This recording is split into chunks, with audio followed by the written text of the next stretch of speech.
ఏం చేసిండే? అంటే వాడు మీరు బిల్డింగులు అడుగుతాడట, లేకపోతే ఢిల్లీ తరహాలో వాళ్ళకట ఇక్కడ భవనం కావాలట. ఇది విభజన ఒప్పంద చట్టంలో ఉందా?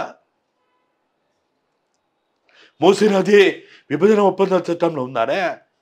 ఏం అధికారులారా, ఐఏఎస్లారా సిగ్గుండాలి మీకన్నా? మీరన్నా వాళ్ళంటే చదువుకోలేదు, ఏదో 10వ తరగతి ఫెయిల్ అయినోడో, ఇంటర్మీడియటో, డిగ్రీలో, పీజీలో చదివినోడు ఎవడో దద్దమ్మలు ఉన్నారు. మీకేమైందా?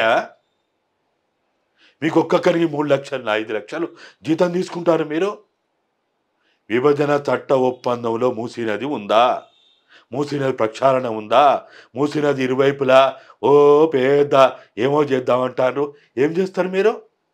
అంటే ఆంధ్రోలకి రెస్టారెంట్లకి, ఫామ్ హౌస్లకి, లేకపోతే వాళ్ళు పెద్ద పెద్ద భవంతులు కట్టుకోవడానికి మా జాగ కావాలా? విభజన ఒప్పంద చట్టంలో ఏముందో మీకు తెలుసా? 9th షెడ్యూల్లో 10th షెడ్యూల్ ఏముందో తెలుసా? అసలు విభజన ఒప్పంద చట్టాన్ని వ్యతిరేకించిన పార్టీలో ఉన్నటువంటి 2 నాయకులు వాళ్ళు. తెలుగుదేశంలో 2014 శ్రీకృష్ణ కమిటీ ఇచ్చిన నివేదికని వద్దన్నోళ్ళు వీళ్ళు. శ్రీకృష్ణ కమిటీ ఆధారంగానే అనేక మంది బిచ్చగాళ్ళు మొదలుకొని కోటీశ్వరుల దాకా ఉన్నటువంటి సమస్త తెలంగాణ సమాజం శ్రీకృష్ణ కమిటీకి అన్ని విభాగాల వాళ్ళు, అన్ని సెక్షన్ల వాళ్ళు, అన్ని జెండర్లకు సంబంధించిన వాళ్ళు ఇచ్చిన విన్నపాల ఆధారంగా వాళ్ళు కేంద్రానికి నివేదిక ఇస్తే ఆ నివేదిక ఆధారంగా వాళ్ళు ప్రతిపాదించబడినటువంటి విభజన ఒప్పంద చట్టం అది. అరే విభజన ఒప్పంద చట్టాన్ని వ్యతిరేకించిన వాళ్ళు మీరు.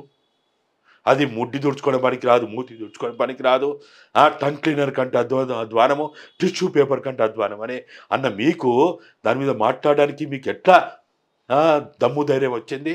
సిగ్గులేదా మీకేమన్నా? వద్దని పారేసింది కదా మీరు, దేని పనికి రాదన్నారు కదా మీరు. అదే సాకుతోటి ఇవ్వాలా తెలంగాణ 4 కోట్ల పవిత్ర స్థలమైనటువంటి పూలే ప్రజాభవన్లో మీరు ఎట్లా కూర్చున్నారు? అసలు మీకు ఎట్లా ధైర్యం వచ్చింది అక్కడ కూర్చోడానికి? మీరు ముఖ్యమంత్రులు, మీరు కలుసుకోవద్దంటలేం. మీరు డిన్నర్లు చేసుకోండి, చేపలు తినండి, మాంసం తినండి, ఏమైనా తాగండి, తినండి, ఏమైనా చేసుకోండి. ఎవడొద్దంటా అండి మిమ్మల్ని? మిమ్మల్ని ఏమైనా వద్దంటామా?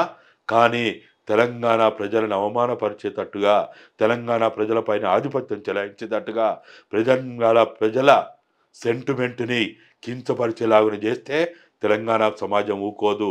రేవంత్ అన్న జర తెలివితోటుండు, సోయితోటుండు. నీకు ఆయన గురువా, సహచరుడా, లేకపోతే ఓటు నోటు కేసులో కో అక్యూజుడా, తోడు దొంగలా, మేము అలీబాబా 40 దొంగల, మేము అదంతా మాకు అనవసరం. ఇవాళ మీరు తెలంగాణ రాష్ట్రానికి గౌరవ ముఖ్యమంత్రి.